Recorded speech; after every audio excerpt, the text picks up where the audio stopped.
Well, this is another explore time with Miss Esther, and today we're going to just look a little bit at how the leopard got his spots. There's some things you can do with this story. It's entirely up to you, of course, as I've said before. In fact, in this story, Kipling's at his most playfulness. He's having a lot of fun with words. There are lots of tongue twisters, there are lots of children's mispronunciations of words, there are lots of words that don't fit but are fun in the narrative. And so you could play with the tongue twisters, and your child may have fun trying to say some of those ridiculous long sentences with lots and lots of words that sound similar. Just for your information, Kipling uses turns of speech which would have been familiar to him and his children, the types of upper middle class or upper class words, abbreviations, for instance M instead of them. If you've ever read any of Dorothy Sayers' Lord Peter Wimsey books, you'll recognise that Lord Peter Wimsey often uses those types of almost slang, shortened words in his speech in an upper class voice, in a plummy voice. Okay, so we've got the language again, which is fun to just repeat and to tell this story to your children. We've also got fun titles. For instance, the giraffe and the zebra are called Mr. 123, Where's Your Breakfast? And there's lots of humour in this story. And all of these things add to the rollicking nature of this yarn. Now, as always, I will put some vocabulary, some additional vocabulary and tips for using this story with your children if you want to, and other ideas. One of the things that you can do is explore the different animals. There are lots of animals that are native to Southern Africa in this story, and animals which your child probably hasn't heard of or seen unless you're from South Africa. For instance, just on the first page we have, well, they've probably heard of the zebra and the giraffe, but you've got the eland, the kudu, the hartebeest, the bushbuck and the bontebuck, and the quagga. So there's quite a few animals there that, and then the baboon,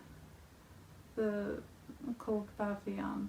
So you've got a few animals that might be interesting to look up, and I would suggest that you look these up with your children in a hard copy encyclopedia, not on the internet. Don't get into that lazy habit of just going to Google, because you actually deprive your child of the enjoyment of discovering. As they leaf through the pages of an encyclopedia, they're not just looking for one item, they're being opened up to the possibility of many discoveries. And this is one of the joys of leisure time, in having the time to discover, to observe, to explore, and to grow through that. So if you haven't got a hard copy of an encyclopedia, the old multi-volume encyclopedias are just fine. In fact, often the illustrations are nicer, the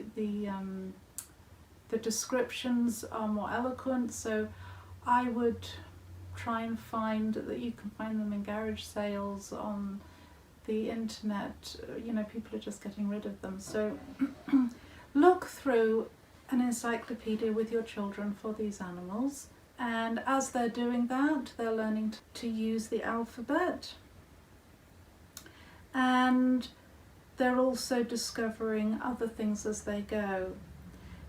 As you open the pages, it's like opening a treasure chest. And they discover the reward of finding things they weren't even looking for. So I would really recommend doing that with your children when you're looking up things. Do that first. If you can't find them there, then go to the library. Going to the library is a very important exercise with your children. Learning how to use a library, how to use the systems in the library, and then discovering other books when you're looking for the particular book on whichever animal you're looking for. Now, in the first PDF file that I gave you for How the Whale Got His Throat, I suggested starting a geography book where you could start itemizing all the vocabulary for geographic terms as you go through these stories. If you're doing that, then we have a few terms in this story that you could add to your book, and the main one is the veldt, and Kipling talks about the low veldt, the bush veldt, the sow veldt, and the high veldt. One of the things that would be useful, where the internet is useful, is to look up photographs of these different areas so your child could see. It's unlikely you'll be able to go walking on the southern African veldt, so I suggest looking at them and then seeing why the high veldt is important in this story, because as Kipling says, it's the exclusively sandy yellowish brownish area of high veldt in southern Africa. You can explore the idea of camouflage in nature as well.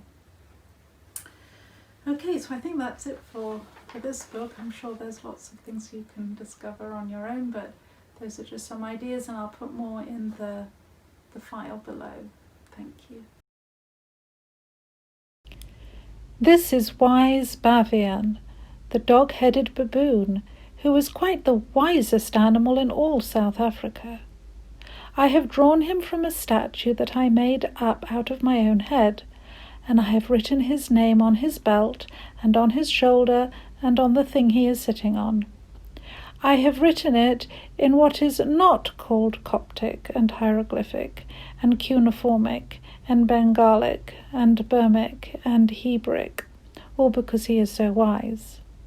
He is not beautiful, but he is very wise, and I should like to paint him with paint-box colours, but I am not allowed. The umbrella-ish thing about his head is his conventional mane. This is the picture of the leopard and the Ethiopian after they had taken wise Bavian's advice, and the leopard had gone into other spots and the Ethiopian had changed his skin. The leopard was called Spots, and he has been called Spots ever since. They are out hunting in the spickly, speckly forest, and they are looking for Mr. 123, where's your breakfast? If you look a little, you will see Mr. 123 not far away. The Ethiopian has hidden beneath a splotchy-blotchy tree because it matches his skin, and the leopard is lying beside a spickly, speckly bank of stones because it matches his spots. Mr. 123, where's your breakfast? Is standing up eating leaves from a tall tree. This is really a puzzle picture, like Find the Cat.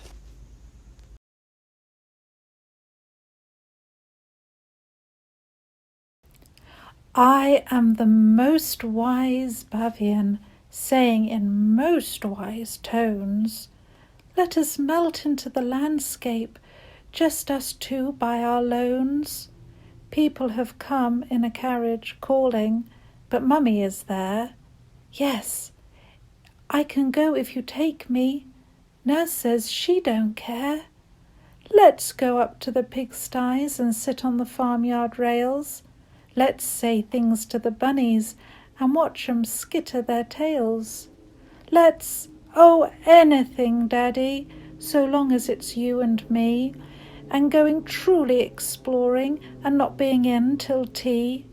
Here's your boots, I've brought 'em, and here's your cap and stick, and here's your pipe and tobacco. Oh, come along, out of it, quick!